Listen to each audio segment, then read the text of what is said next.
These can come off now as well. They can go there. Oh, where are we? Comment. No, that's not what we want. Get that bus in there. And get that on, I reckon. Turn out just a little bit. Let me know how the music sounds. Dun, dun, dun, dun, dun, dun, dun, dun,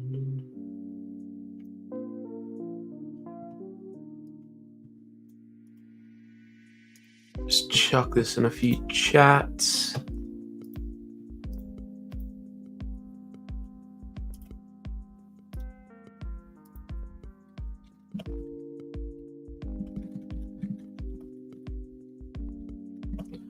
Hello there, Julie.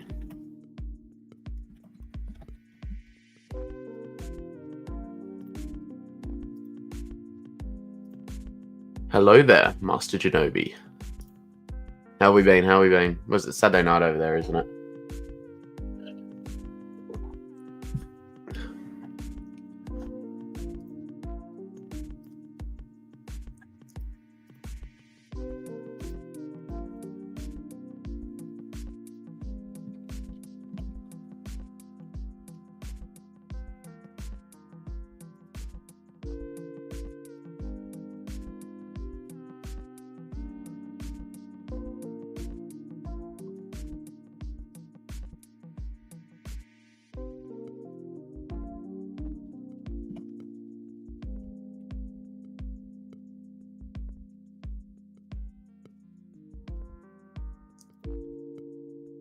Bit to talk about this week. Obviously, we get Bad Batch back, and I'm fully invested in Project Necromancer. Even though it leads into the sequels, I'm not a huge fan. Absolutely, we can discuss Bad Batch. Absolutely, we can.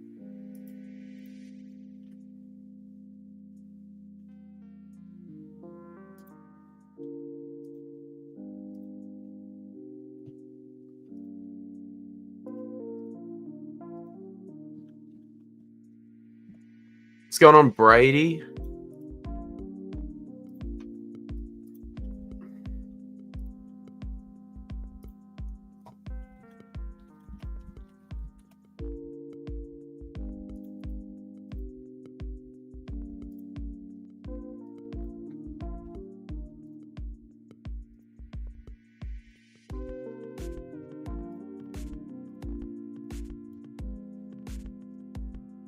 Saturday night, lovely, lovely. Absolutely, we will be. That'll be a large portion of the show, I reckon. Brady in the house. Look at that cool doggo. Look at that cool doggo. Saw a pic on Facebook when I saw it at the show. Didn't register. No, you're all good. You're all good. Chilling at work. Is it sad? What time is it over? Are you in America, Brady? Or whereabouts are you? I'm enjoying Bad Batch Season 3. I can't believe my childhood. That's going to be a big chat. Yeah. So those are probably like the two main things I want to talk about. Is back Battlefront Classic Collection Remastered. That was the very first Star Wars game I played was Jedi Academy Outcast with Kyle Katarn. Second ones I played were the OG Battlefronts. Definitely play with each other. Yeah. I'm on PS5, man. Already ordered it. So was it March 14th? So it's like a Thursday night for us. I think it comes out like 11:30 p.m. or something. Remember when there was a tour by Hemlock? They showed a red and black chamber. Someone is in that. People were wondering who it could be. Oh, where Palpatine's like looking into it, and he's saying there's nothing more important to secure the future of this empire. Yeah, getting around each other. I like it. Yes. Now I've got a few theories. So I'll just 1 a.m. So 1 a.m. Sunday morning, I'm assuming. It's 11:30 here. 11:30 here in Australia. Sunday morning. Yeah, no, I've got a few theories I would love to discuss.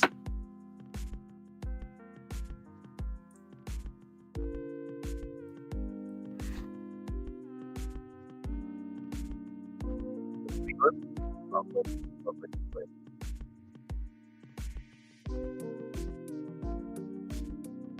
Any thoughts? Some say Snoke, some are crazy saying Rey's dad. Nah, it's not Rey's. Nah, can't be Rey's dad. Can't be Rey's dad. Wouldn't be Rey's dad, I don't think. And that's only. Have you read the Shadow of the Sith book, Julie? That one?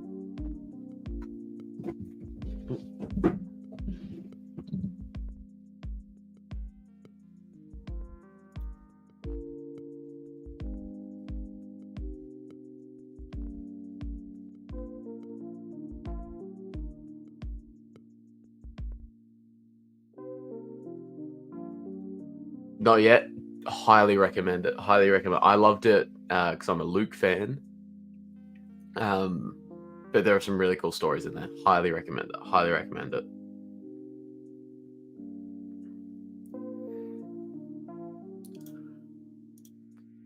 Central US. So, are you close? What time zone are you? Because I know it's like 5 p.m. on the west, and was it 8 p.m. on the eastern side?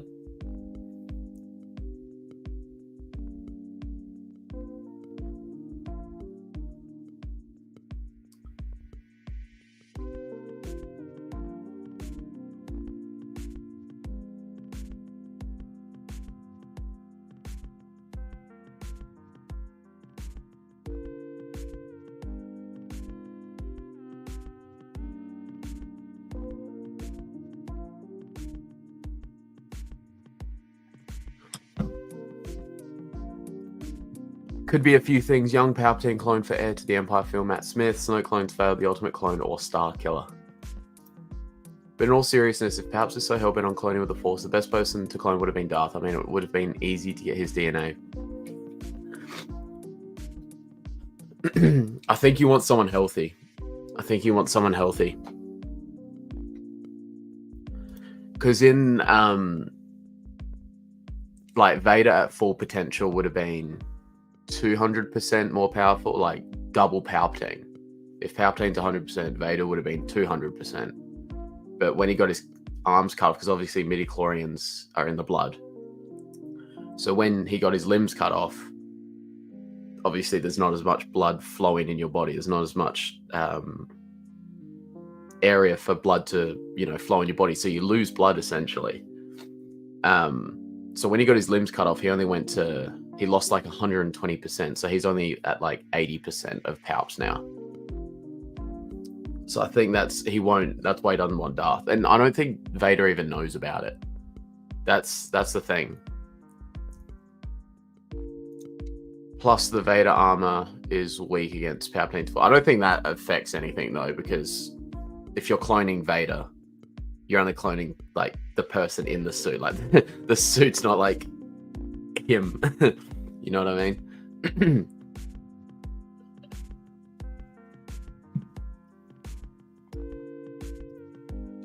7:10. Oh, okay, so you're like an hour behind like New York and all that. Okay, cool. Really, he had no clue. Well, that's the thing. I'm trying to gauge how much, because in the 2020 Vader comics, they take place between Empire Strike, well, sort of just after Empire and before Return of the Jedi. So he's going over, like, he's told Luke that he's his son and he didn't join him, and so he's like reeling from that, and he's just angry. He's like trying to wipe out everything. Palpatine, he hates Palpatine, he wants to leave Palpatine. And Palpatine, because he goes to Naboo. Vader goes to Naboo. This is like story time now. I'm trying to remember the story. Vader goes to Naboo, and Sabe, Padme's old handmaiden, shows up. And obviously she used to be a decoy for Padme, so she looks like a lot like Padme. Vader gets all like these flashbacks. He's like freaking out, thinking she might actually be Padme for a second. And he starts working with her and the other handmaidens and trying to, everyone that's not a part of the Empire, he's trying to like rally them, sort of thing. Not exactly the rebels, but everyone in between the rebels and the Empire. Trying to rally all of them to sort of mount a bit of an opposition to Palpatine. And he ends up bringing Sabe to Palpatine because Palpatine asked to check in on him or something. So he ends up bringing Sabe to Palpatine, or they find what do they do? They find out. Yeah, they find out he's been working with Sabe, and they're wondering why he didn't kill her or something. And so so Palpatine electrocutes Vader, electrocutes Vader. All his limbs fall off. He's got one limb left. The one he got cut off by Dooku. The 3 that got cut off by Obi-Wan, gone. So, and Palpatine takes him back to Mustafar, leaves him on the exact same lava bank, and is trying to, because he's saying like how Vader's going away from the way of the Sith, like doesn't fear anymore, doesn't have anger, so he's trying to like reinstill it so he doesn't lose him. And so he leaves him on the bank of Mustafar, where Obi-Wan left him in Episode 3. And Vader, has to go about rebuilding himself again. And Ochiv Bastoon comes in, the one who killed Rey's parents. He comes into it, and he's a little snake because he plays like so many different sides. Whoever he thinks has a chance at winning, and then whoever will end up winning will be the one he sticks with. Like he's just like a little snake, but he's a good character. He's actually not a bad character. And so Palpatine has sent this Ochiv Bastoon to Mustafar to finish off Vader. Really, it's just to test Vader, see if he's still got the will to live, sort of thing, I suppose. And so Vader rebuilds himself. He goes into the Sith cave. He can hear calling him, and ends up getting a Sith Wayfinder. So he goes to Exegol. A lot goes on outside the planet trying to get into Exegol, but he gets into Exegol, and he wants to kill Palpatine. He knows Palpatine's got something secret on Exegol. Wants to kill him. Hates him. So he rocks up to Exegol, and he walks through. So like in the Rise of Skywalker, how when Kylo Ren rocks up, and you see like the Snoke lookalikes just sitting in the vats and that. He sees them, and then he sees Luke's hand that he cut off as well. He sees like the Sith Immortal, or the Sith Eternal, just like working on it. But then he goes through there, and he just sees this massive fleet of Star Destroyers, the ones that can just blow up planets. And he just sees like the sheer size of Palpatine's power, and just submits to him again. Basically, he's like, I can't like beat this sort of thing at the moment anyway.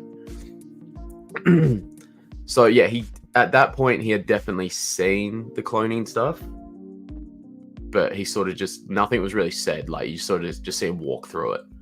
And I haven't seen any early media before that stating like what he knew about it, if he knew anything about it. So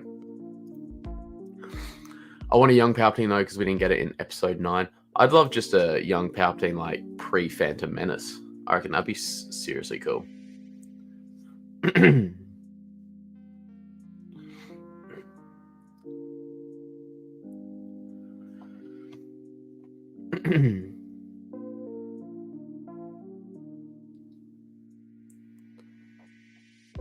But yeah, it's interesting. It's very interesting.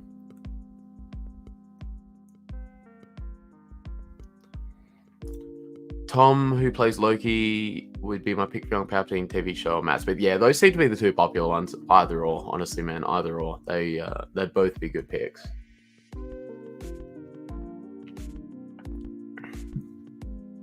Either or, they would be good picks. But yeah, in terms of who's inside that chamber that they look into when Palpatine's going,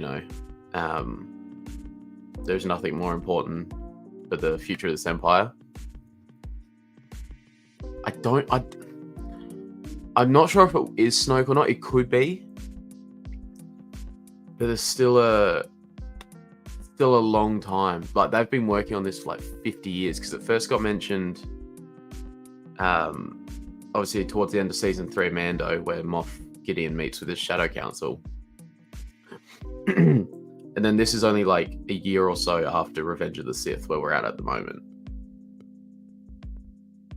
And we see Palpatine's body cloned in Episode 9. So they've been they worked on it for a long time. And the best they could get was a broken Palpatine clone. I think in one of the comics though, it does say the reason Snoke looks like that is because Luke messed him up. So at some point there might be a Luke Snoke battle at some point, like after Return of the Jedi.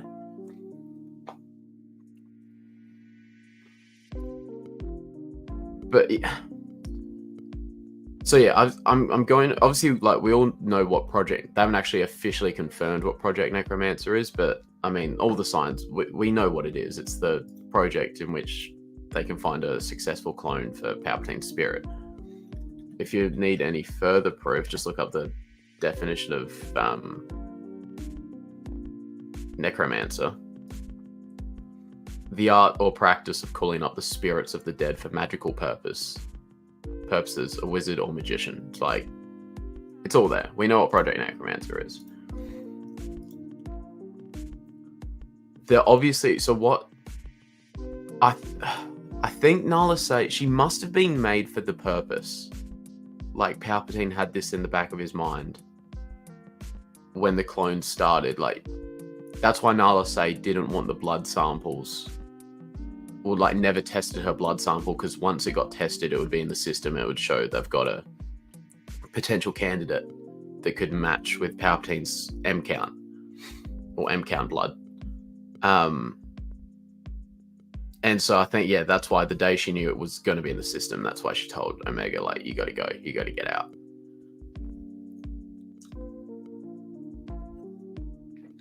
Does anyone else have any like different theories? But like I think it's a pretty safe guess that that's what the blood's for. It's not necessarily saying that her blood has an M count. Well, every blood has a bit of an M count, but not necessarily her blood has a strong M count. But I think it's more so saying her blood has a strong compatibility for an M count if it was to merge with Palpatine's. I think, yeah, that's what I am getting from it. I don't know if anyone else has any different thoughts.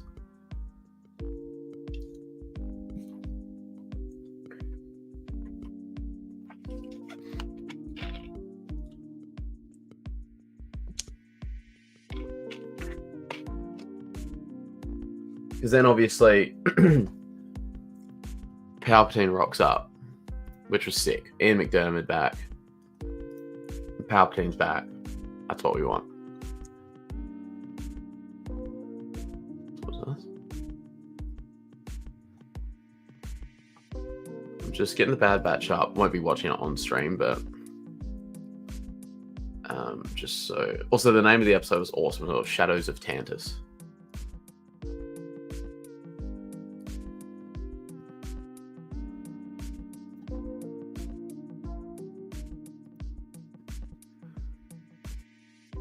I read a thought maybe Emery isn't her sister, isn't a clone, but that was told to Omega so she would have someone to relate to and bond to.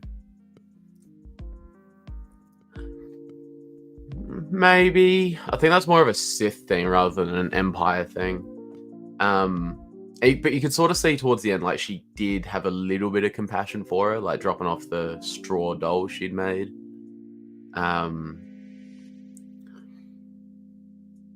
Yeah.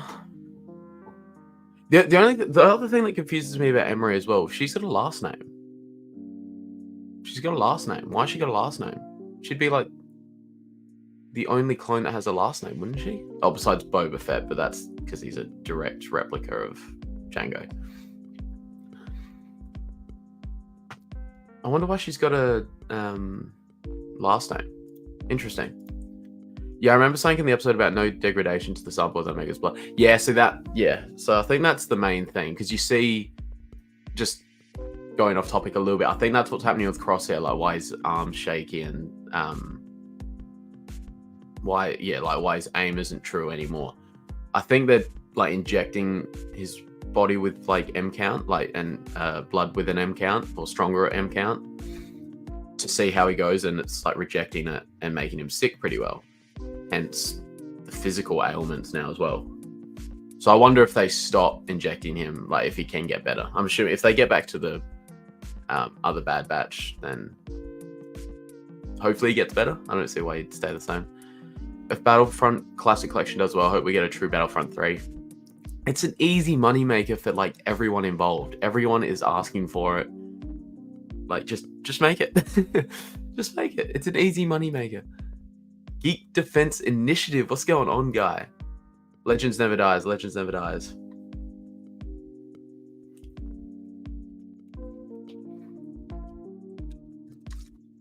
There is some great content in Legends.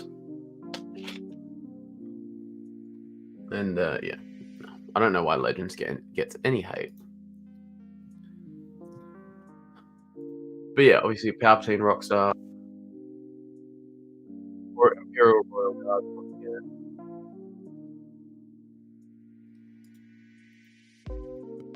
Also, how's Crosshair's little scream when they break out?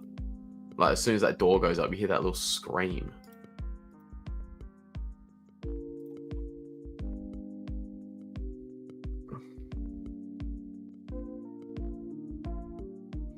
I'm just rewatching the scene where they walk in, there's all the chambers, because I did see someone on Twitter, I think, today, saying apparently you can hear, like, light change and things like that. In terms of, like, in the chamber. But, like, it's nothing groundbreaking, because obviously you know someone's in there. Like, well, that's what everyone's assuming.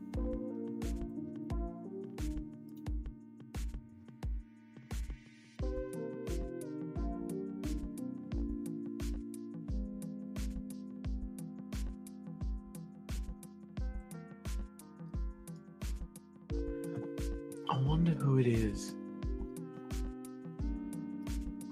What if the finale of Bad Batch Season 3 is when Vader comes in to kill them all and Omega survives? Well, obviously they want Omega to survive like that. That's why they called off the attack. I'd love to... It's hard, because I don't see how we can't get Vader. But I'm also... Like... Because obviously Palpatine's saying, like, this is the most important thing at the moment. So I also see, like, and Vader's obviously Vader is his biggest weapon. So if there's a severe threat, Vader would have to be there.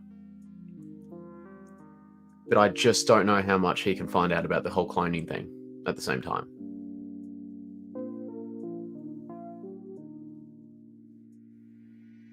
I suppose, I don't know, I'm running so many different scenarios through my head right now, because I'm also thinking they have to end up on Exegol anyway.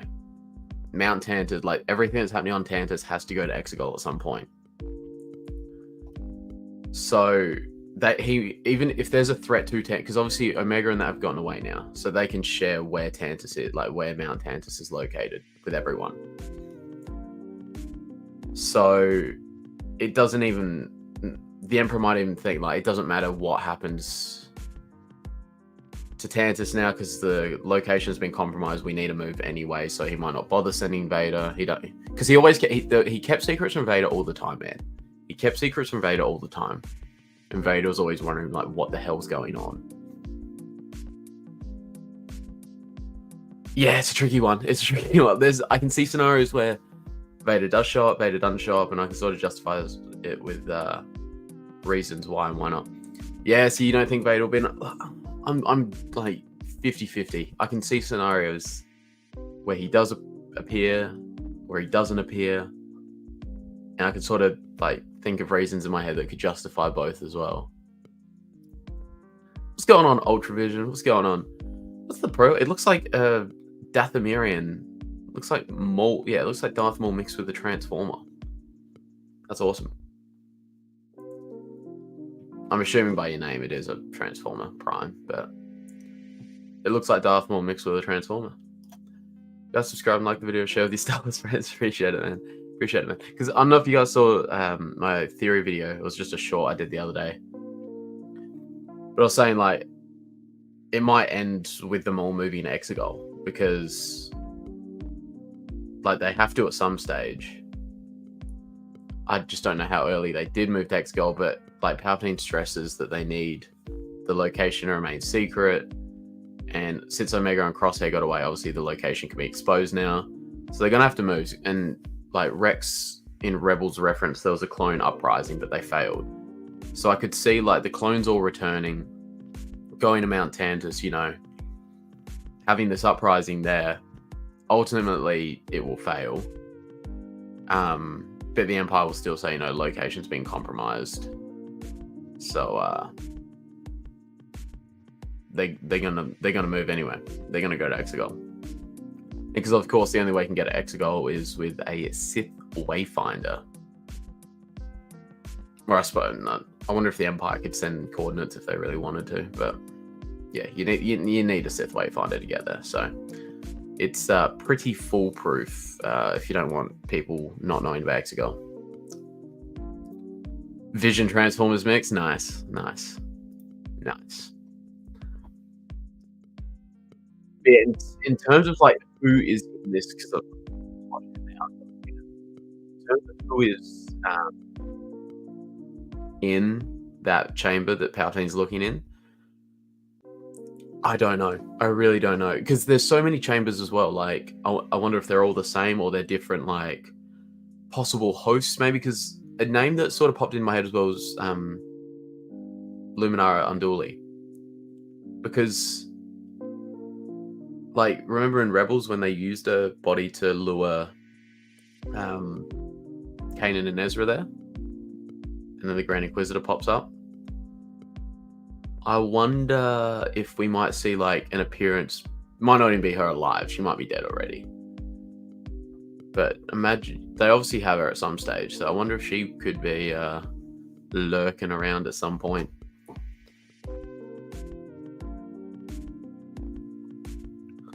Just a thought.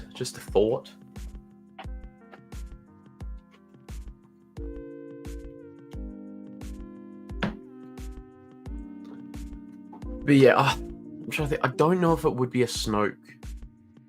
I don't know if it would be Snoke because it's so long until we see him. I wonder if it was like a young Palpatine, that would be sick. A young Palpatine would be insane. But then obviously, like, nothing can come of it at the same time, really. So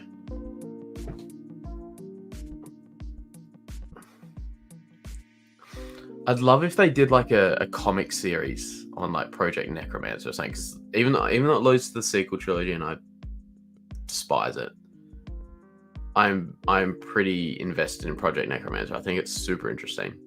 I think it's very interesting.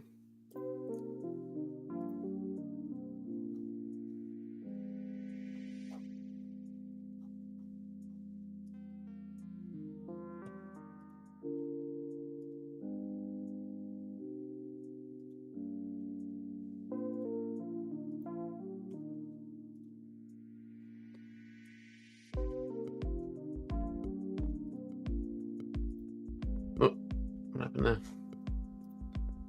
At this point, I'm only excited for Andor Season 2, and even then I think Disney will try to screw it up. Yeah, I can already tell me and you are like very different. Very different fans. But like, look, even though I wasn't a fan of Season 1, I think I'll like Season 2 more. Purely because, we're going to get more familiar planets and stuff like that, so I think that might appeal to me a bit more. I'm keen to see more Yavin 4 as well. For some reason, I just really dig that planet. Like, more so just the rebel base on that planet, but I don't know, I just really dig it. Well, we all know right now, one thing for sure, another sale, however, spell is going to be Snuffwatch It Low. Highly possible. Highly possible. But at the same time, they need her. That's the other thing. They do need her. They do need her. So they'll probably just keep her locked up. And then bring her out for whenever they do need her. But maybe eventually they might just say, like, maybe she might have something to do with this clone uprising. And then they'll say, like, that's enough. See you later. What's a sequel trilogy? Oh, I wish. Sequel trilogy? I've never heard of that.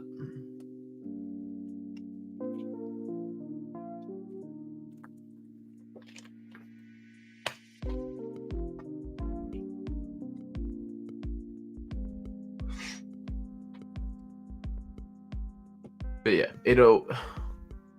What do they say? What's the saying? All roads lead to Exegol.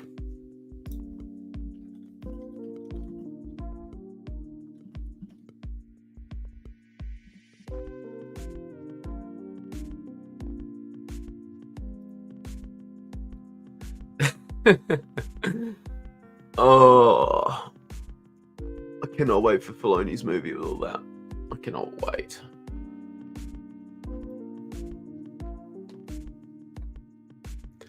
Cannot wait. But hey, I mean, this would have been awesome. Heir to the Empire, all that sort of stuff. If we didn't get George's original vision, this would have been a pretty close second. That would have been a pretty close second.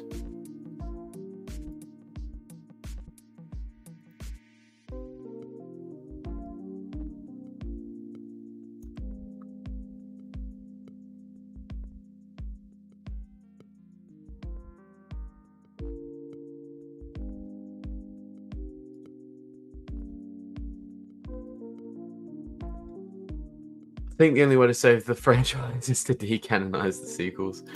Reboot again. They won't do it. They won't do it. They won't do it. Because you've had a lot of fans come in because of those sequels. So as much as I hate them and despise them, I can also appreciate some of the good they did. You see the little girls hugging Daisy Ridley and things like that. Rey to them is what Luke or Anakin was to me when I was a kid. So yeah, I can still appreciate what they meant to some people. Doesn't mean I'll ever like them though. I don't agree with them. I don't think, yeah.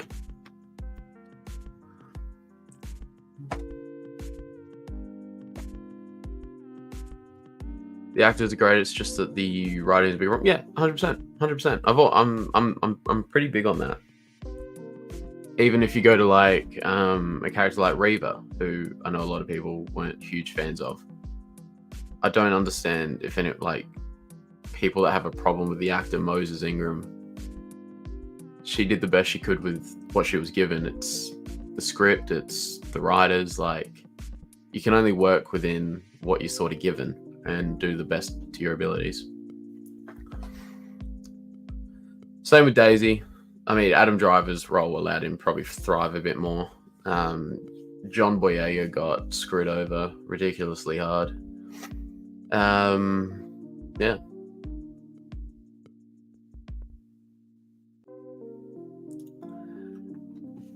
But true, actors took a crap hit for years due to bad. Yeah, see, I've never understood it. I've never understood it. Why actors are always the ones taking the hit. Yeah, never understood it.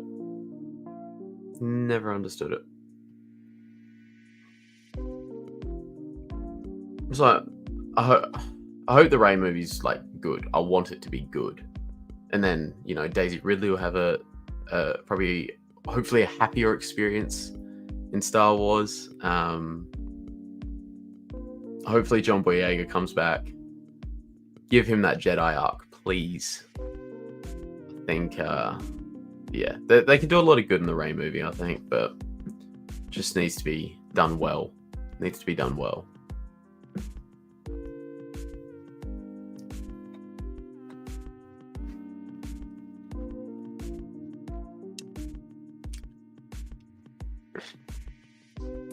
Does anyone else have any theories or anything to do with the Bad Batch so far? Obviously, I'm glad they did a 3-episode premiere. I think it still would have been good with the 2 episodes, but I think the 3 episodes together really set it up perfectly because they all moved the story forward,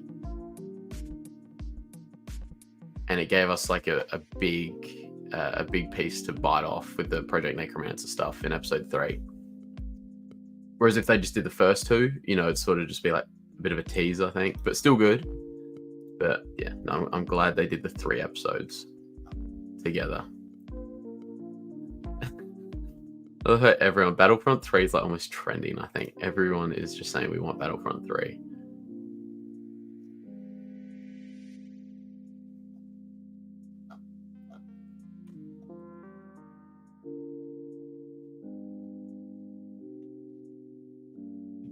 Is that a wild Star Wars prodigy I see? What's going on, my guy? I remember this dude came into like my very first stream, I reckon. My very first stream, I just thought, fuck it. Fired one up on like some random Saturday night here, so it would have been like Saturday morning, I reckon, in the US. And yes, found out I've got another Aussie Star Wars YouTuber in the realm. Good to see you, man. What's been going on? What's been going on?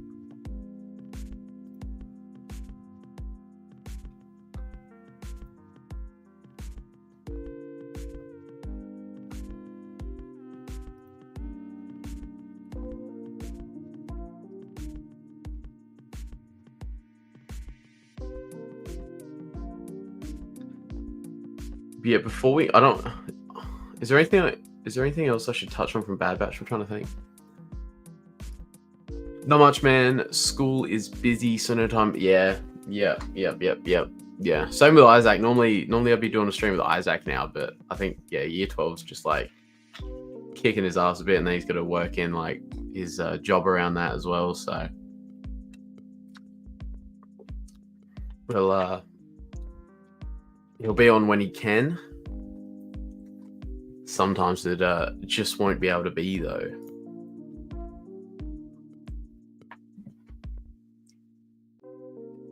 Because once we move on from Bad Batch, a big thing I do want to touch on is Battlefront. Battlefront is coming back as soon as that drops. I think it drops like 11:30 p.m. on a Thursday night for us here in Australia. Is that the 14th or is that the 13th? Yeah, so the 14th is a Thursday. Yep.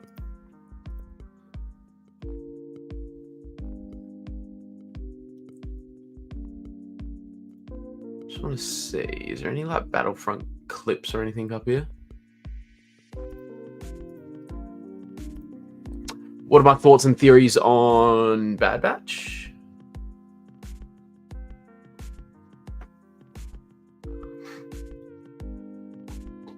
So obviously my big one is like it all leads to Exegol, which I mean we sort of know anyway. I think the Clone Uprising will be sort of like the big finale to it, maybe. I'm hoping. I see a Sarge working like, not for the Bad Batch, but like being allies with the Bad Batch. So someone said the other day, Cat and Fennec would be like hired by the Empire. It just, seeing Fennec Shand as like a bad guy just feels weird, because I've always seen her as like, obviously she's lethal, but like I've always seen her working for like the good guys in a sense, like working with Boba, working with Mando, you know. So seeing her working for the Empire would just be so weird. I just can't get my head around it.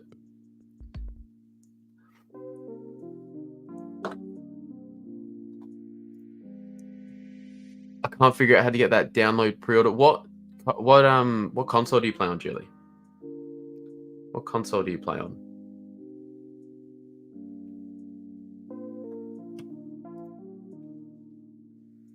Because I'm on PlayStation. I've already been able to do mine.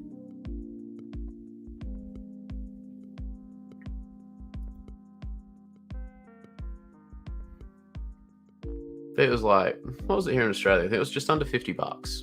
It was like 40 something.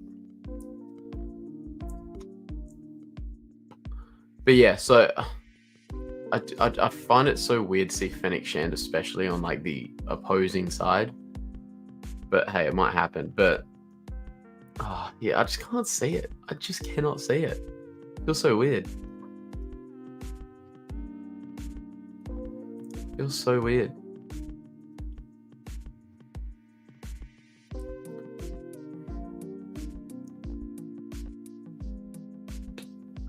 I did see someone say, because obviously we saw that black trooper a little bit, like we just got a sneak little bit of him. I think he just like stood somewhere and walked out. I saw someone say they thought it might be Ochi of Bestoon. I don't think it is though. He's not someone that would be working like for the Empire in that sense. He's just sort of like He's more of an elite He's someone that Palpatine would call on. He's not working for the Empire in that sense, though. He wouldn't be in their armor and that sort of thing, I don't think. Still going with Sid hiring bounty hunters to help. Yeah, see, I'm hoping that's what it is. I'm hoping that's what it is. I think Asajj, because I'm assuming she's been revived on Dathomir. Hopefully not cloned. Hopefully revived. Revived would be cool. Yeah, if she's revived on Dathomir, I think that it helps this story, but then I think it also serves going into the future with Ahsoka. Because that'll set the stage for what Thrawn and the Great Mothers. I'm trying to think, what do they call them? Because they weren't Night Sisters, were they? What Thrawn and the Great Mothers want to do with all the presumably dead Night Sisters I've got in those coffins. You're on Xbox?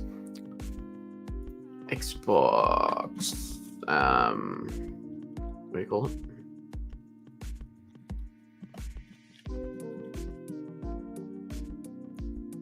Well, they've done a trailer for it, so I assume if I'm just looking on the Xbox store here in Australia, and you can pre-order it already.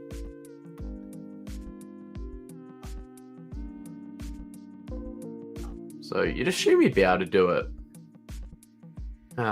in America as well. I mean, America should be first to everything like that. But yeah, I'm just looking on the Xbox store here in Australia, and you can do it here already. Because yeah, what do you get with it? You get the classic one.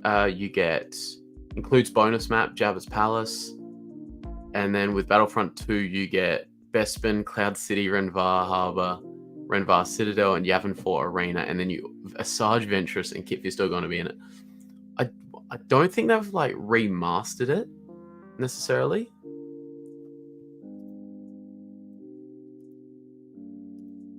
I don't think they've remastered it. Is there a trailer for this? I want to see if there's a trailer for this, because if there is, we're going to watch it.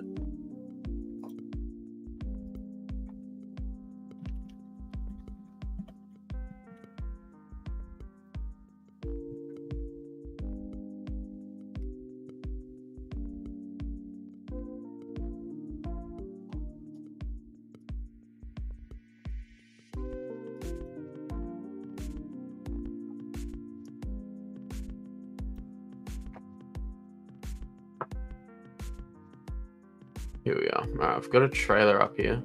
Yeah, have another look, Julie, because yeah, I just had a quick look on the store and I could see it there. Yeah, see it there.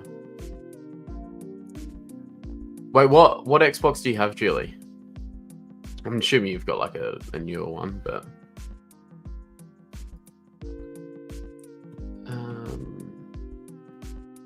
Yava, what's going on, Yava? We're just talking about Battlefront at the moment.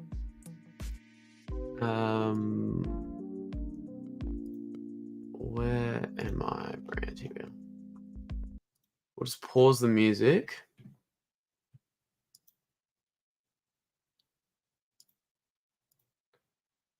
And we shall get up.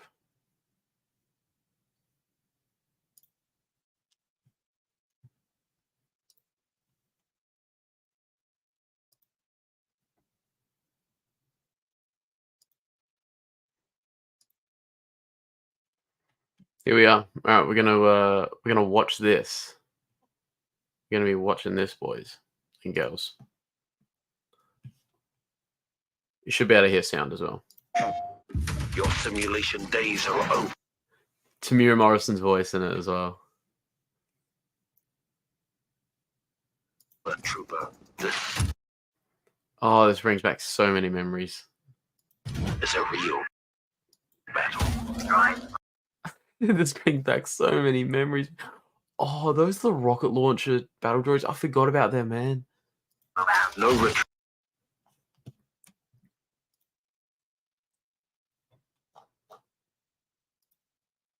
Look, wouldn't that be sick if that is Dead Night Sisters and those Coffin Unleashed Total Clone Wars vibes? I think that's what it's going to be. It's the only thing that makes sense, I think. I think that's what it's going to be. Not much just go. Oh, what one Java? I saw there was one on that Ashley was at next time. Yeah, no, definitely available. Because yeah, it says it's available on Xbox One and the XS. So yeah, no, you've definitely got the ability to get it. Treat. Oh man, so yeah, I don't think they've remastered it as such, but I don't even care. This looks so good, man. No excuses. Oh wow, forgot about this. Now get out there.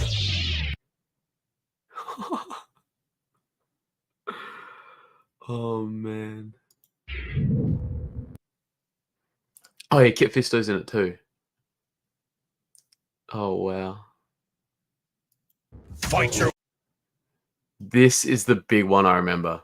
This is like a big core memory for me. Being in Mos Eisley, heroes versus villains, I'd always be Luke. Always be Luke. way across the Star Wars galaxy in the classic.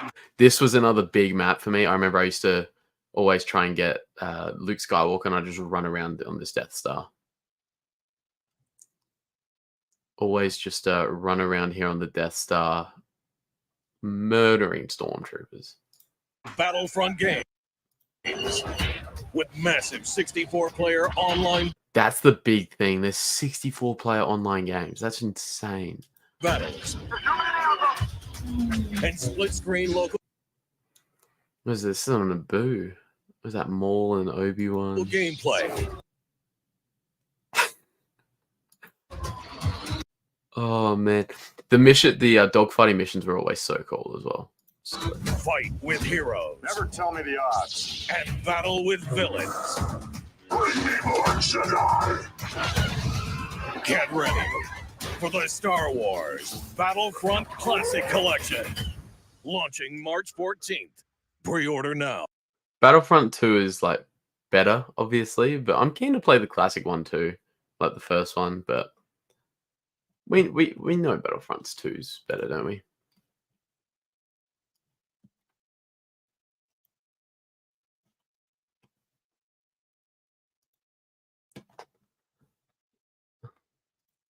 Just go a small one called Happy Valley Con in Pennsylvania. Not too many big name celebrities. That's some overpriced Funkos. Any good ones though? Like rare ones, or are they just genuinely overpriced?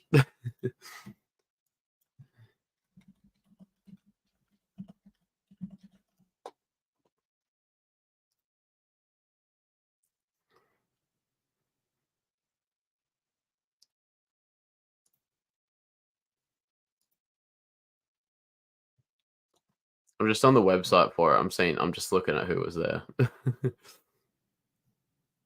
Oh, there's Susanna Malik that plays a Jawa.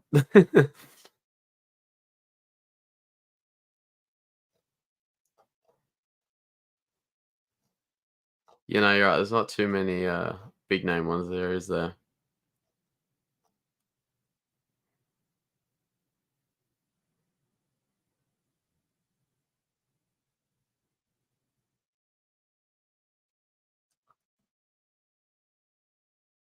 Looks like he did. Looks like there's someone here that did artwork for one of the Vader comics or something, which is kind of cool.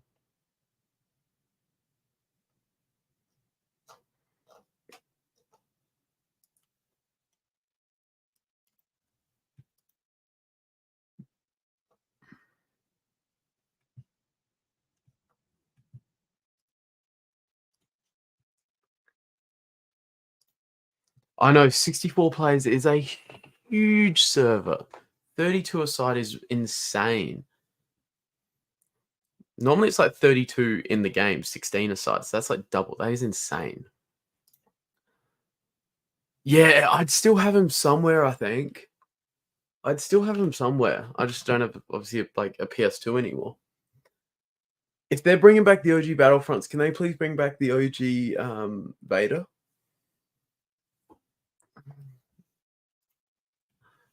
Sorry, OG Revenge of the Sith. Did I see Vader? I meant OG Revenge of the Sith game. They had a Vader there that was covered in Imperial logos for 60, and another Vader that was 70, both target. Oh, I know the one, yeah, covered in. See, normally that's like That's like 50 or 60 in Australian dollars normally, that one. So that should be like a $30, $35 one for you guys, I would have thought. Because, yeah, normally that's 60 in like our currency, which is like, I think we're normally worth like 2/3 of your dollar.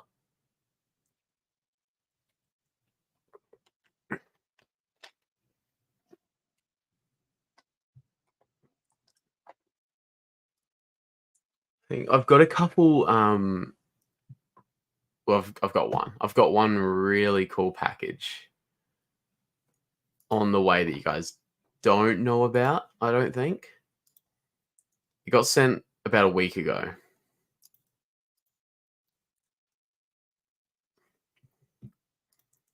There are, Julie. I've seen you being retweeted. I remember when they got, I don't know if they were leaked or actually announced last year, but there are some really cool ones. There are some really cool ones. Of the classics on PCs, on Steam now, but the multiplayer servers aren't good. Oh, are they on there? Are the classic Battlefronts on Steam at the moment?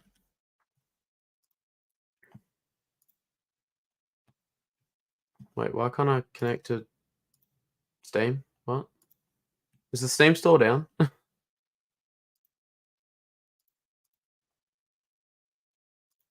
Is the Steam store down? I can still look at like my friends that are online and stuff, but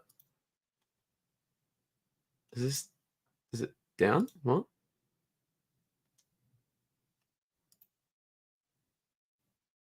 Oh no, store's back up. Oh good. I think I just like glitched out. I want to play the OG. They actually have the normal Battlefronts up there. Well, they've got the classic collection, but oh no, here it is. Yeah, no, I see you. Woo, okay. Wow, okay, I might actually have to buy them.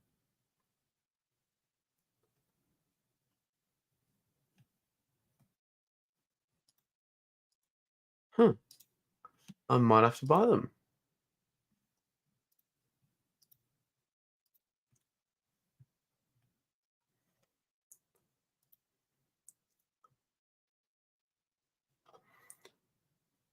What's it like? So I wonder what the difference will be between. So what's the difference going to be between them? Will it just be the online stuff between like the ones that are already on Steam and the classic collection that is coming out? Are they? Yeah. What's the difference going to be?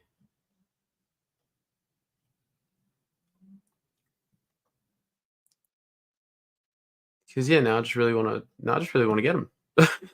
Probably just get Battlefront 2.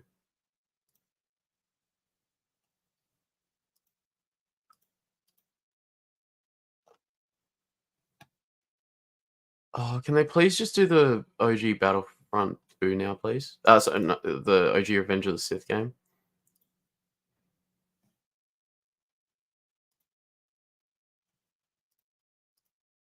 I would probably be purchasing Battlefront 2 after I stop this stream, I reckon, because it's only $14.50, I think. So I'll definitely be getting that. I completely forgot that was on there. That pic you posted. Where did he post it? Is it in Ray's group?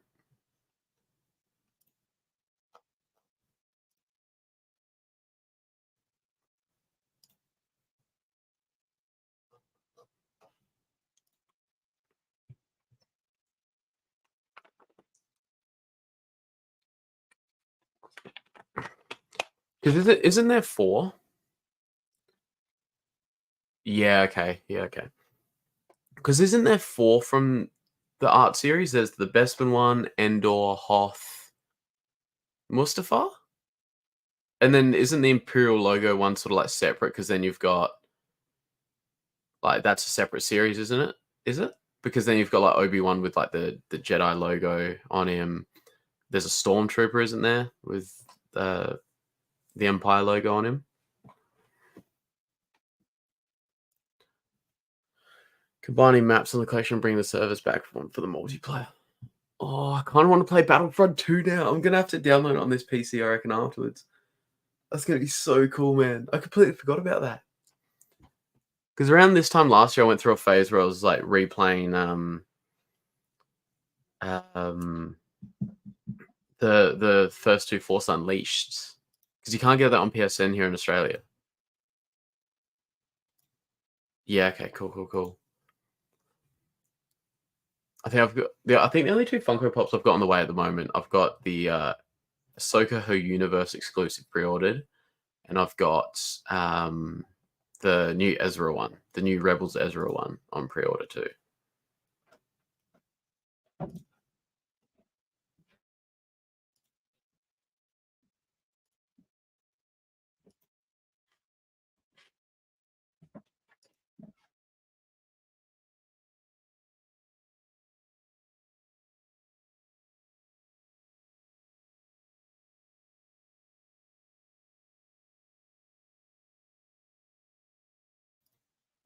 We're back. 4 to the art series, yeah. And they all come in like hard plastic protectors as well, don't they? I think the closest I've got is like this one. I've got the Boba Fett one that has like the Mandalorian logo all around him. Oh, not the I mean, it is the Mandalorian logo, but it's the Mythosaur just over his eye. I think that's the only sort of like artsy one I've got. I've got a couple like, just like the gold exclusives and stuff, but bring what used to be exclusive for Xbox and PC and make it available to all consoles. Man, I cannot wait. It's going to look so good. But yes, I do have an order on the way. It's coming from the US. It was a questionable amount of money, but it was most certainly worth it.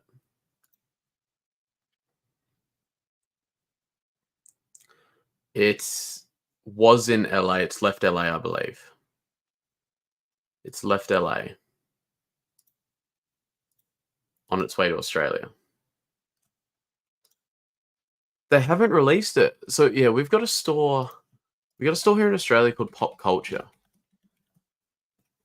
And they're normally pretty good. Like they have like most of the exclusives and stuff like up ready to go.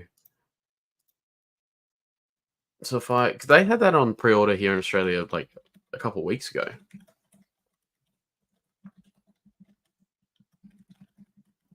I'm just signing and looking exactly when I pre-ordered it because I'm pretty sure I pre-ordered it on the day like it became available to pre-order.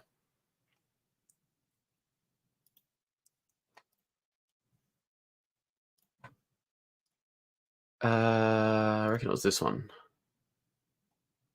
There you go, Valentine's Day, February 14th. That was my gift to myself. Oh god damn it. Is my tracking gonna load? No, but it's in LA at the moment. Or left LA on the way to Australia, hopefully. So hopefully, either later tonight or when I wake up tomorrow, it'll be here in Australia, and in the next few days, some point this week, hopefully I've gotten it.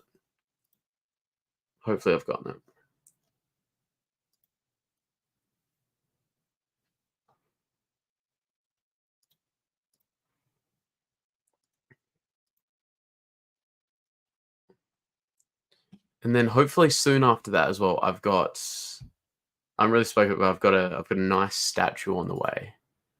Got a nice statue. It's been pre-ordered for a while. It should release next month. So hopefully, I've got a couple things to show you guys soon.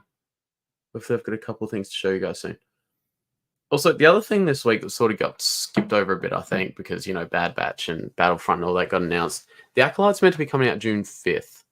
Look up Darth Vader Funko 600.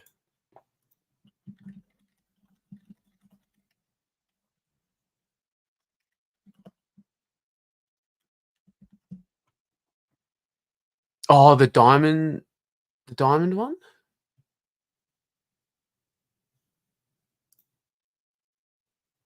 Wow. Yeah, right. Diamond Vader. Disney 100 Funko exclusive.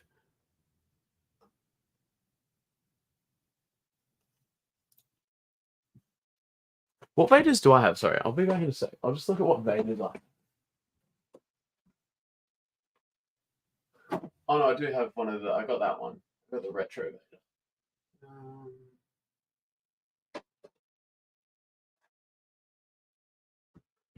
I've got that retro Vader.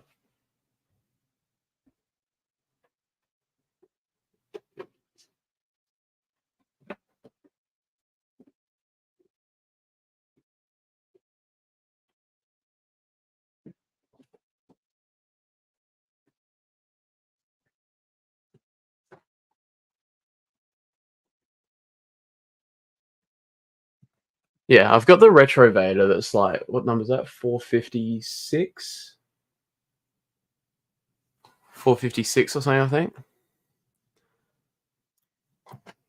Battlefront collection. I'm trying to think. Do I have another Vader somewhere? I thought I had maybe like a diamond sort of Vader.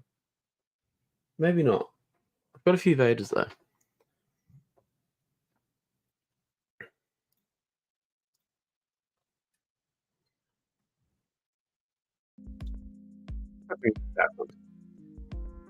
So yeah, Battlefront collection is going to be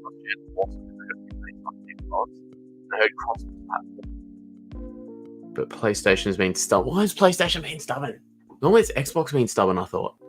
But that would be handy because I do have a couple mates on Xbox, I think. I'll have to get a list of Funkos you've been hunting, Julian, and keep an eye out for you because I've been frequenting cons lately. Cons are so good, man, because that's where you get the ones that like evolved and that sort of thing.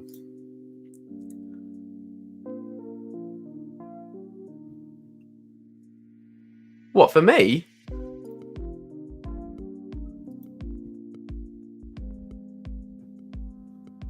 For me, Julie? For me?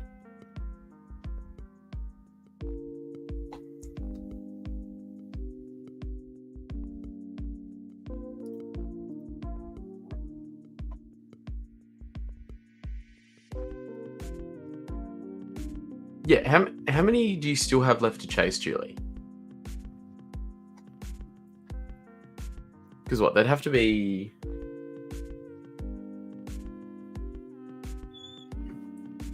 They're getting close to 700. But with all the, like, variations and stuff, they'd have to be, like...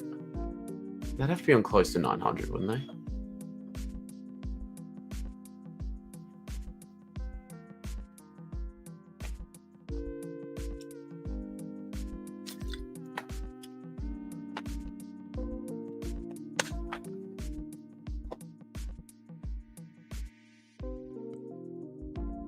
So when does the last episode of Bad Batch come out?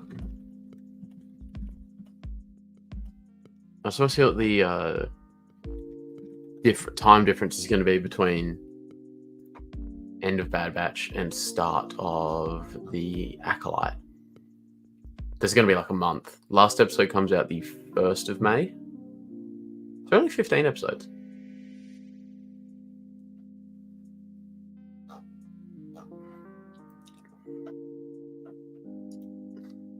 So last episode comes out 1st of May. Then we've got May the 4th a couple of days later on Saturday. Would not be surprised if that's when the Acolyte trailer comes out. Or, because obviously Bad Batch trailer came out less than a month before it started. So I could definitely see the Acolyte trailer coming out on, May the 4th. I could definitely see something like that happening. Oh, Julie. Darth, Anakin, Luke, my guys. I mean, Darth and Anakin are the same person, but Darth, Anakin, and Luke are my guys. Oh, Julie, thank you so much. Dude, Julie's been spoiling the absolute shit out of me. She's got a big-ass box on the way full of books, shirts, like anything you can think of under the sun. So there's going to be a lot of inspiration coming from those. And then we got a Darth Funko Pop too. Getting so spoiled.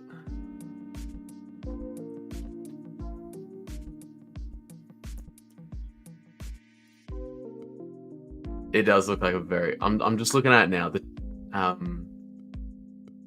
The way it's like the way it makes it look. I know it's like 3D. I know it's not a 2D thing, but just like the way it's textured makes it look like it's got like an extra dimension to it. That's nuts. That's so cool. Looks awesome.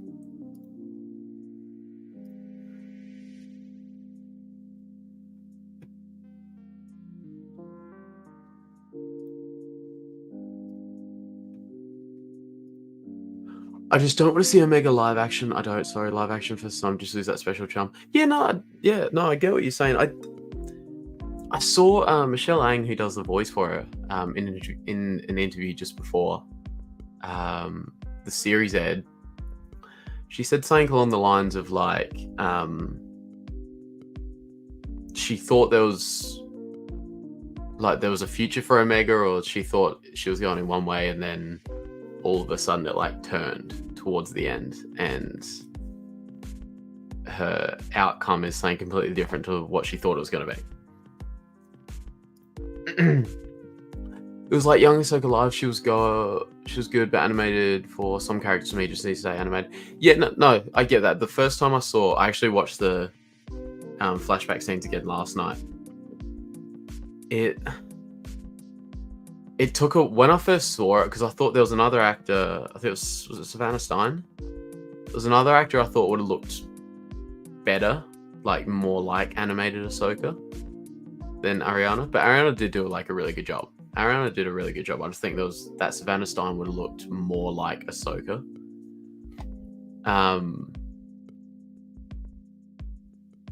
She's sort of grown on me a bit though. Like she did good. It was just literally how she looks.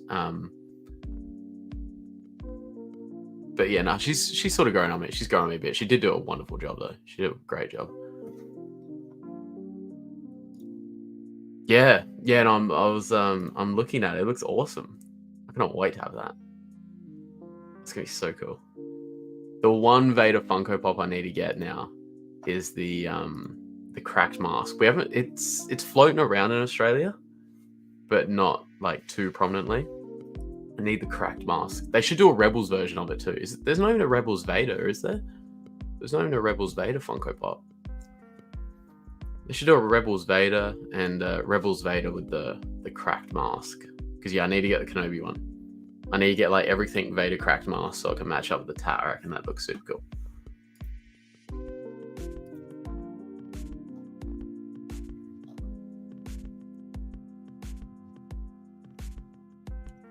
There's a new book coming out as well.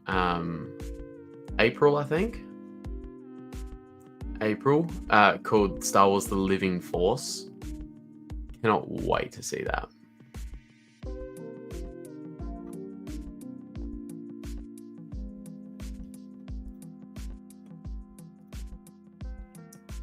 Omega will be Captain Phasma.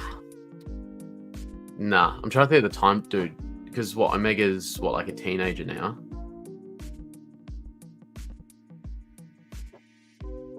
Phasma's, yeah, no way. No way. Because I'm thinking now. Omega, what are we? 18 BBY, so it's like another, it's like 50 years. She'd be like 65 or something. She'd be like 65 to 70. By the time of the prequels, sequel, sorry. Yeah, Aussie Collectibles has it. Yeah, Aussie Collectibles. I think there's one called like Jar Jar Collectibles or something as well. Not like Jar Jar Binks. It's just the JA. But yeah, there's a couple websites here. I was gonna see if I could see it in store though. But if not, yeah, that's the next one I really want is that one.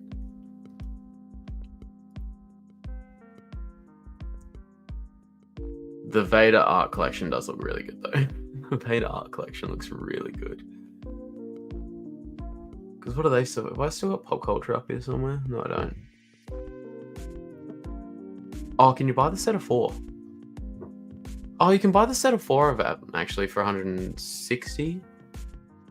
So it works out to be 40 each, which isn't too bad considering normally that'd be like 200 for the all 4 of them. So yeah, what do you got? Mustafar, Hoth, Endor, and Bespin. That's right, Endor and Bespin. They do look super cool though. A theory I had was the Omega was going to be Rey's mum.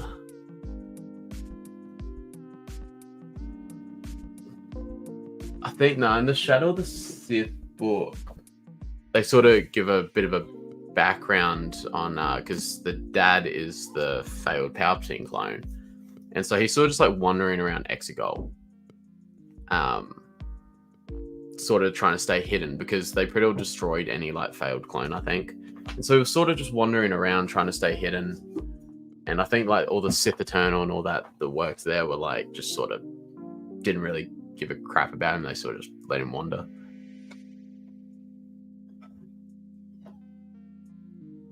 And yeah, he eventually, I think, I'm trying to think if he like jumped on a flight. I think he jumped on a ship that was going off of Exegol, ended up on a planet, and just made his own identity for himself. And yeah, ended up meeting Rey's mum somewhere. I can't remember exactly where they met.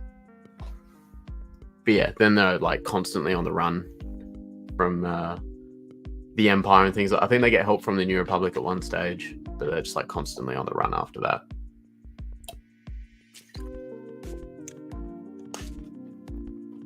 Yeah, no, it's a yeah, I'm not, is it even available for pre-order? I haven't really looked at it yet.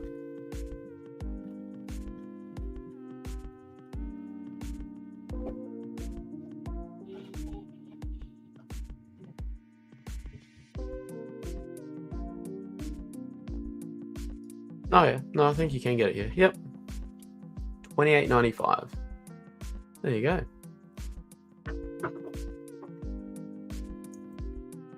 Published 16th of April here in Australia. But no, it does sound really good. It sounds really good. I think it's going to be a lot of lore. And the author of that, John Jackson Miller, he's done some really good Star Wars books. He did, I think he did the Legend, what's now Legends, the Kenobi one. But yeah, he's done some really good books. Okay, I didn't even know about... Yeah, no, really good book. I don't like the sequel trilogy.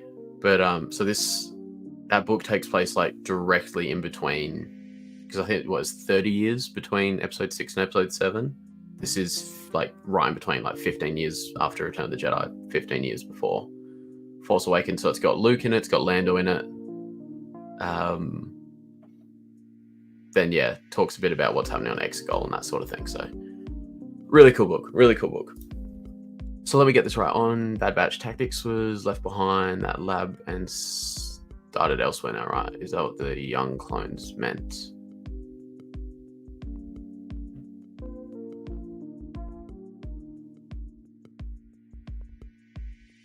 So, oh, are you talking about like what happened in episode 2? With that base they go to? Thinking. So that's not actually, yeah, so that's not Tantus. That was coordinates they thought could be Tantus. But it's not. It was cool seeing the Durans back in it though, real quick. I think that could be someone that maybe helps them later. Possibly.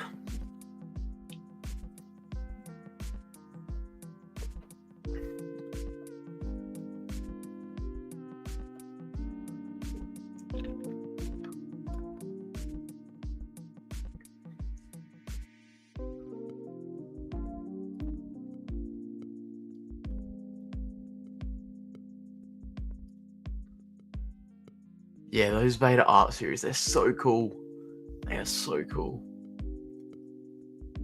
And those hardcovers they come in, which are like the same as this one, like the official pop vinyl hardcovers, they're like stackable as well.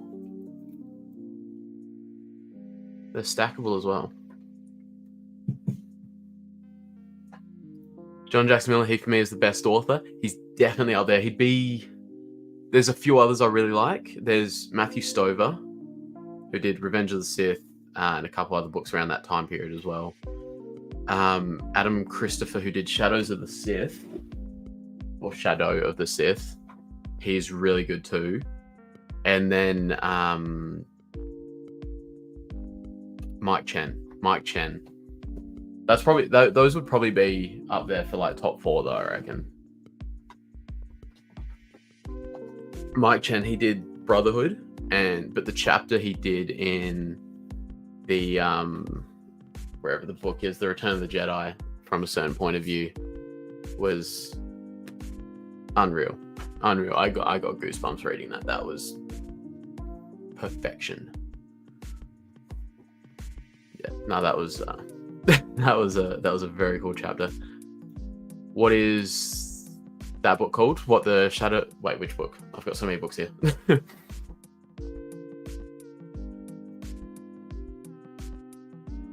The Shadow of the Sith one. Ochia Bestoon's in there. Like, it's a really, really cool book. Really cool book. There's a little bit about Dio, like his little droid that they find in Rise of Skywalker. Now I'm thinking about it. I don't think Dio was in the Vader comics when Ochia was in there. I don't think Dio was there.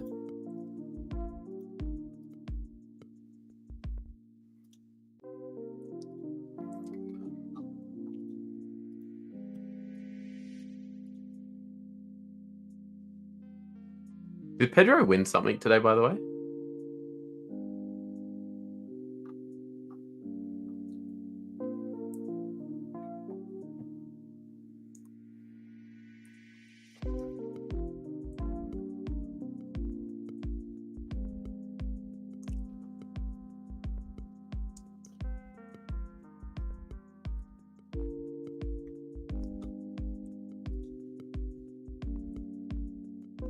Just on Twitter.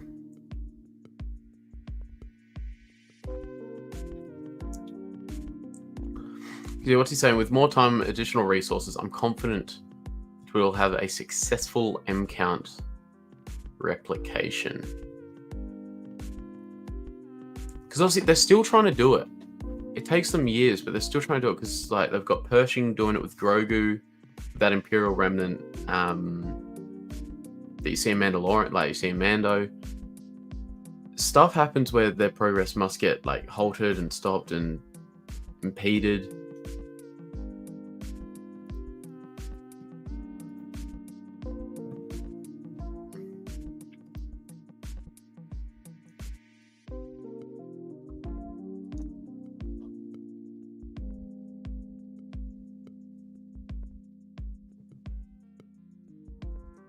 So yeah, they must need Omega. I wonder if Omega does have an M count of some form.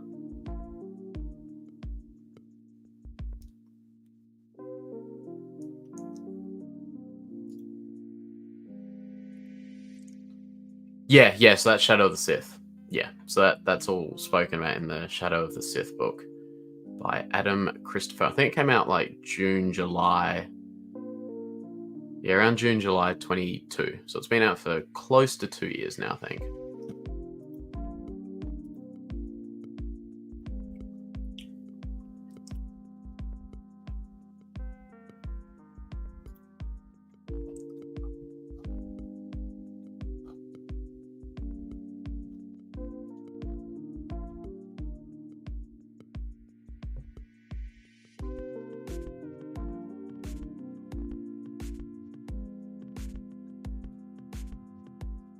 He's up for a SAG award for The Last of Us. I saw him with a did he win it? I thought I saw something on Twitter. Oh no, he won. He won male actor in a drama series. Yeah, right there you go. Well done, Pedro.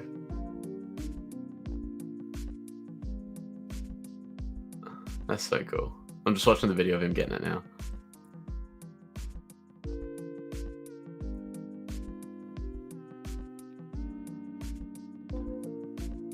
What do you say? This is wrong for a number of reasons. I'm a little drunk. I thought I could get drunk. Oh, that's awesome. Pedro. That is so cool. Yes, I did. I wonder who it could be. Like just Tarkin coming in somewhere.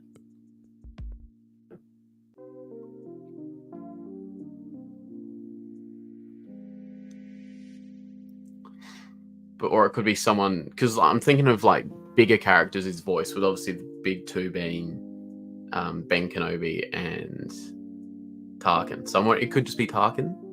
Oh, he did do Massive Meter as well. But no, that's cool. He's a cool dude.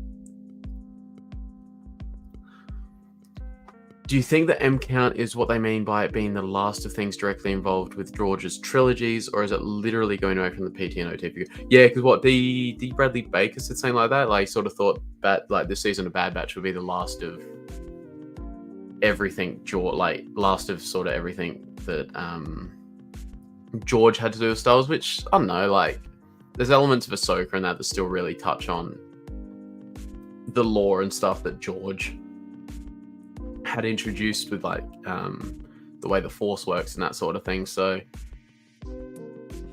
I don't like, we'll still see elements of George here and there, but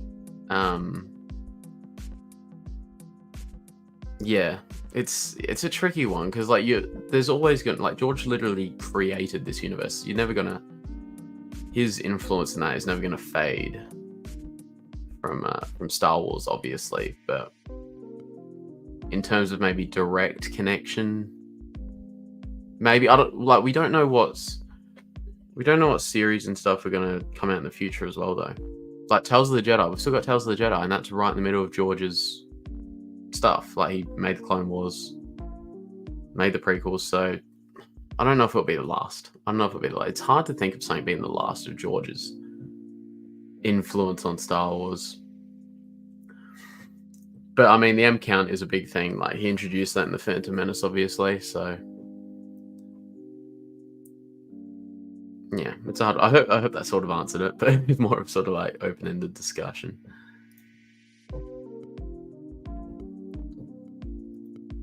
But yes.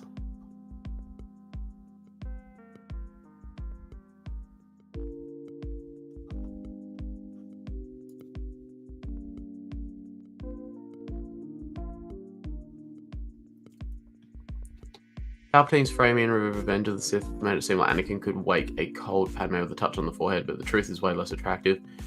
It was never going to work the way anyone attempting this wanted it to be. So is this Darth Anedu? The ritual is fraught with danger. Attempting it will cause the current vessel to be destroyed. Your body will be consumed by the power of the dark side. So he's almost like Darth Nihilus in a sense then. The dying is painful. The transition is not an enjoyable experience, but it is all a small price to pay for eternal life.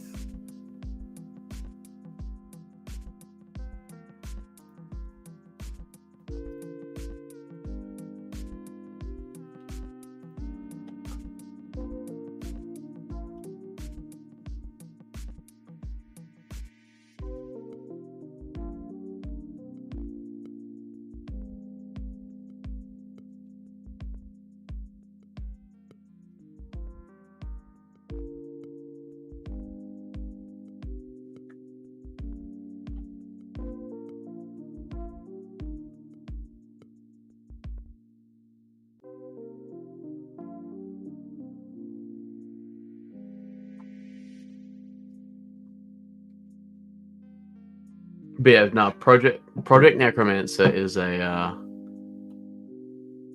thing I'm like fully invested into. So I'm gonna try and I haven't got too much content, like more content to create at this stage of it. But going into the future, because what's the next episode called? A Different Approach. So yeah, what's everyone's predictions for episode 4, by the way? It comes out in 3 days.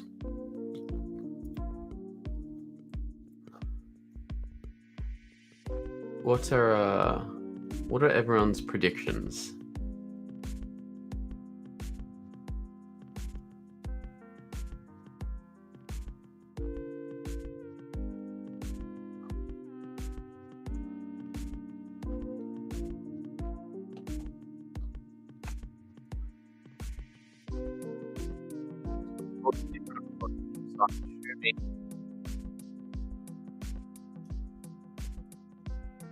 So I'm looking at these upcoming episodes. So there's A Different Approach, and that's called The Return, Infiltration, Extraction. So I'm assuming, like, I'm just sort of making a loose structure of it in my head. A different approach might be, you know, Crosshair and Omega returning to the others, and then, you know, maybe they have to approach it differently to work together. And then they obviously have to return to Mount Tantus, and then there might be, you know, struggles returning. There might be, you know, borders set up, that sort of thing, security stuff. And then once they get there, they obviously have to infiltrate Tantus. But then extraction. What are they extracting from Tantus? Is it Nala Se? Is it Emery, maybe? Like, what are they extracting from? Assuming it is Tantus they're extracting something from. Are they extracting something, or do they find out something and then they're like, we got to destroy this place? Because then the next one is I'm looking at it called Bad Territory. Maybe they're in the outskirts of Tantus where all the dangerous beams are. The Harbinger, Identity Crisis, Point of No Return, Juggernaut, Into the Breach, Flash Strike, the Cavalry has arrived. So yeah, that's just like basic. Like maybe that's how the next few episodes go. I'm not sure.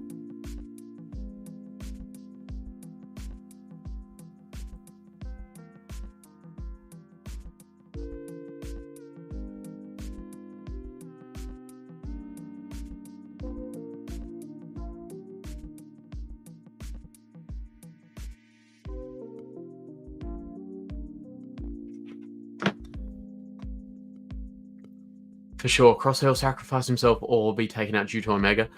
You can see it happening though, can't you? Because like I know it's only been 3 episodes, but we're spending a lot of time on Crosshair. Just like we spent a bit more time with Tech last season, and you know, he had that whole sort of romantic arc and that sort of thing. You can see it happening, can't you? You can see it happening. He's gonna die, his brothers will be by his side, it's gonna be super, super emotional.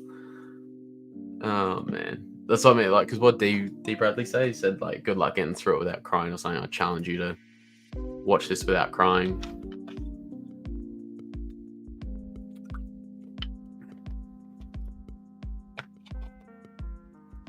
Also, side note: this would not recommend splitting your lip. The last like week of eating has been not fun. They take forever to heal too. That's what I mean. Emery Carr, why does she have a last name? If she's a clone, why does she have a last name? Like, who is Carr in Star Wars? There is no Carr in Star Wars, so there's no like background we can dig into, is there? If I just search Carr Star Wars.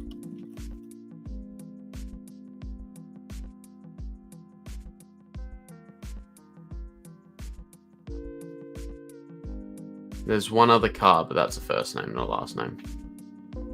And here's canon. But he was born way after all of this.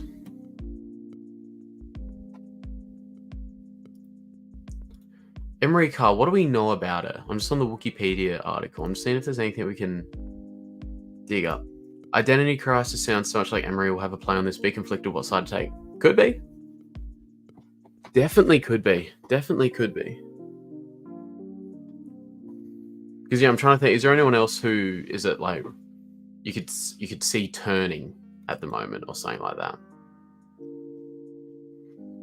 Or it could have to do with Omega. Omega might find out like she was created for this purpose to be compatible with an M count blood,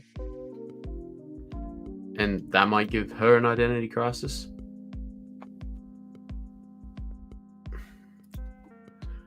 He said her name for the first time. Always called her the kid before. Yeah. That was a good little find. I did see that on Twitter.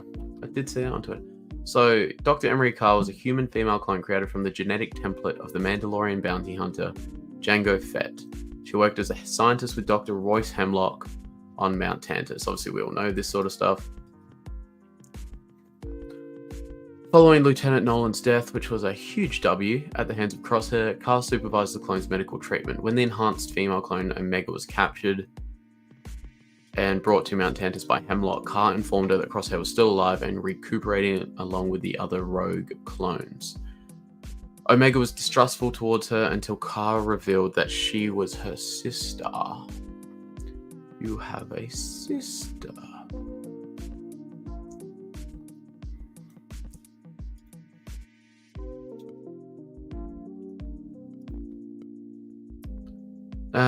So yeah, she's a human female with long brown hair, which she kept in a ponytail and tan skin. A diligent worker, Carr had compassion for the clone prisoners, although she believed that resisting the Empire was futile.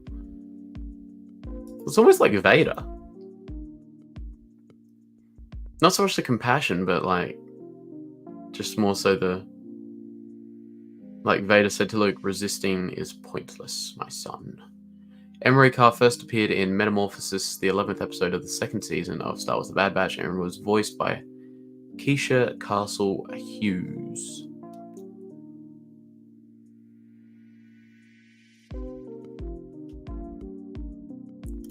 There is an article here, though, where the voice actor does talk about her.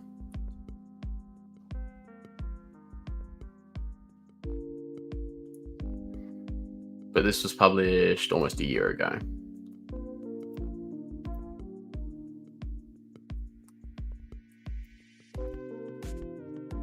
So she's a Kiwi as well. Very cool, very cool. You don't get the same sort of Kiwi accent from her. Like, there's definitely a hint of it. But it's not, like, as obvious as Omega's, I'd say.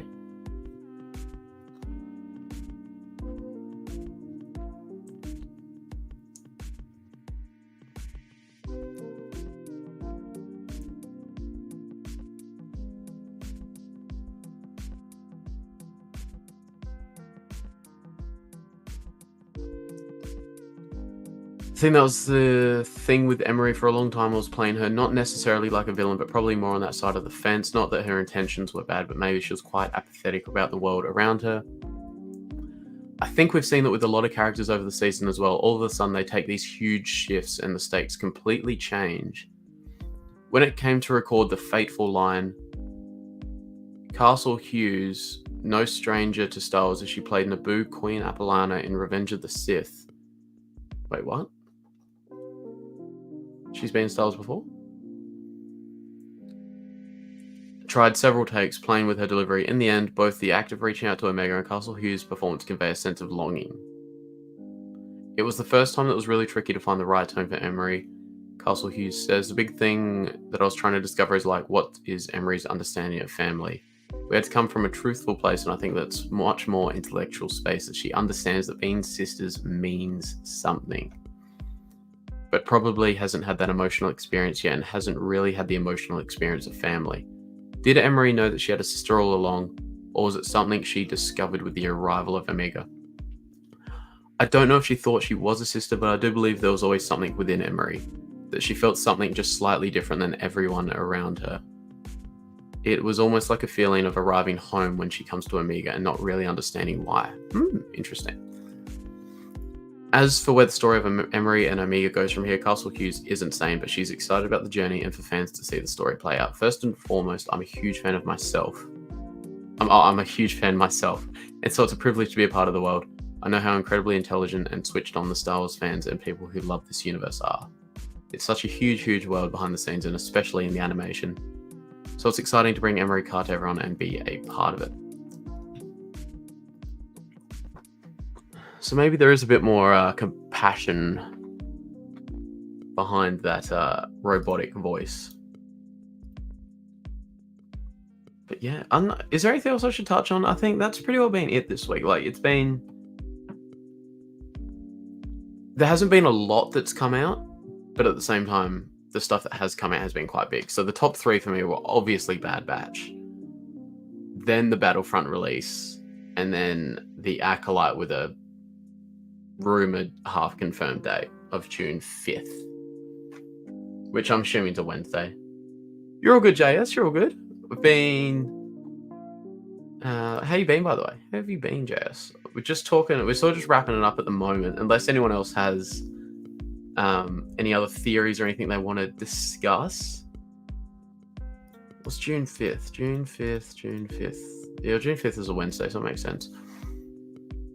We're just saying, like, there hasn't been a lot that's come out this week, JS, but the stuff that has come out has been big. So we've had Bad Batch, obviously, Battlefront Classic Collection, and Acolyte with the rumored sort of confirmed date of June 5.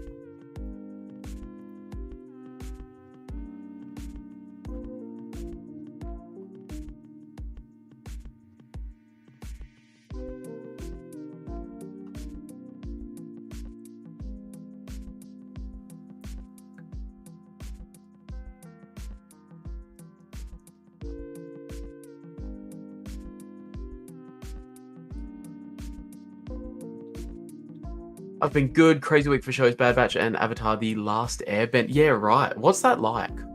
What's the Avatar show? I've never really gotten into Avatar too much, but I used to love like the original movie, like with the blue guys and that.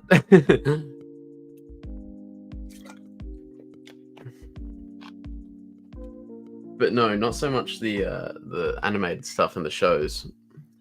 Because I know that was pretty big. I saw heaps of people talking about it on Twitter and stuff.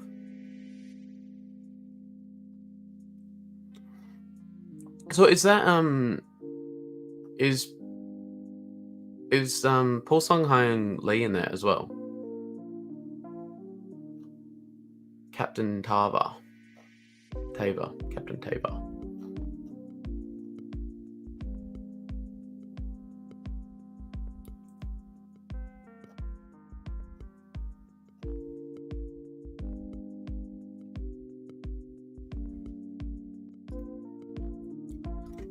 It's really good. The live action show gave the animated show justice, unlike the live action movie. Well, I mean, it's good, but at the same time, not so good. I mean, the show's good, but Uncle, just see, I don't know anything about it, but just him being like an uncle, like, just seems to fit perfectly because he's just got like such a warm presence, I feel. So that just seems to fit well.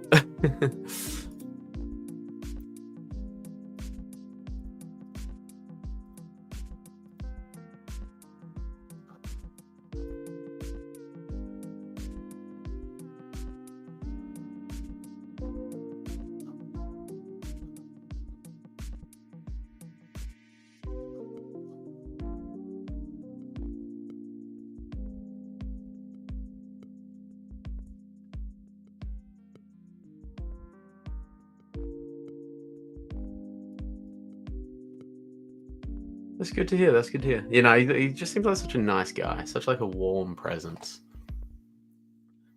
But I think that pretty well wraps us up because I think we've covered everything I wanted to talk about. We've covered Project Necromancer. We've covered Bad Batch. Battlefront Classic Collection, which I think everyone is looking forward to. If you haven't bought it or downloaded it, please do it. It is such a great game. It's gonna be so good to sit back. And quickly touch on the Acolyte 2. There's not much to really cover. I think we'll get a trailer on May 4th, potentially. With Bad Batch finishing on May 1st. So that sort of makes sense, I think. But yeah, until next time. We had a good show. Good show. It's a cruisy one. Covered a few topics, that sort of thing. But yeah, until next time, may the force be with you guys. Always.